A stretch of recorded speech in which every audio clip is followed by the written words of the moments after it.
नमस्कार, मी पंजाब डक. आज आहे 21 सप्टेंबर. मी सर्व शेतकऱ्यांना, महाराष्ट्रातल्या सगळ्या शेतकऱ्यांना म्हणलं होतं की 21 तारखेपासून पाऊस सुरू होणार आहे.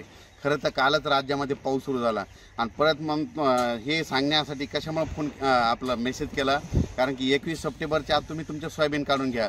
तुम्ही बघा, हे माझ्या शेतामध्ये हे सोयाबीनचं क्षेत्रफळ आहे आणि या ठिकाणी ही सगळी मी हार्वेस्टरनं म्हणजे 2 दिवसापासून सोयाबीन काढलेली आहे. हे हार्वेस्टरनं काढलेली आहे आणि हे हार्वेस्टरनं काढत या ठिकाणी हे एवढं मोठं निघालं आहे आणि या ठिकाणाहून सर्व शेतकऱ्यांसाठी अंदाज देणार नाही.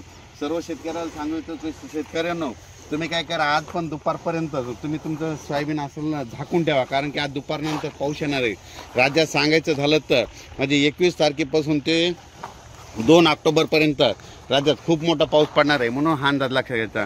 तो पाऊस तुम्हाला एक सांगतो, महाराष्ट्रामध्ये 42,000 गाव आहेत, तर प्रत्येक गावाला ह्यामध्ये 2 तारखेपर्यंत 2 ऑक्टोबरपर्यंत 3दा पाऊस येऊन जाणार आहे. म्हणून हा अंदाज लक्षात घ्यायचा.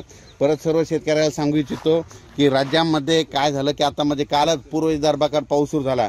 आज नांदेड, लातूर या भागाकडे, सोलापूर या भागाकडे जरा चांगला पाऊस सुरू होईल.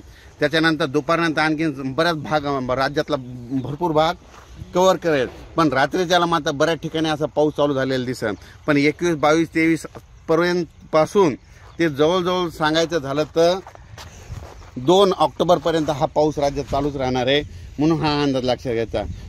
त्याच्यात सांगायचं झालं तर 24-25च्या दरम्यान, 24-25, 26-27च्या दरम्यान उत्तर महाराष्ट्राकडं खूप देखील पाऊस पडणार आहे, मुसळधार पाऊस पडणार आहे.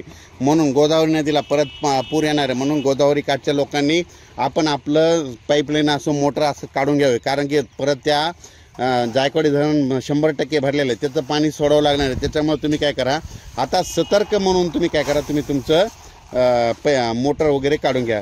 आणि सर्व शेतकऱ्याला सांगू इच्छितो की सध्या आता ह्या 2 तारखेपर्यंत जशी वेळ भेटेल, जशी उघाड भेटेल, तितक्या तुमच्या त्या वळ्या उघड्या करा, लगेच ते झाकण्याची तयारी ठेवा. कारण की राज्यामध्ये आता 2 तारखेपर्यंत पाऊस आहेत.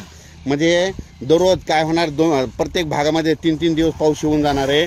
म्हणून हा अंदाज लक्षात घ्यायचा. अचानक वातावरणात बदल झाला तर लगेच एक मेसेज दिला जाईल. धन्यवाद.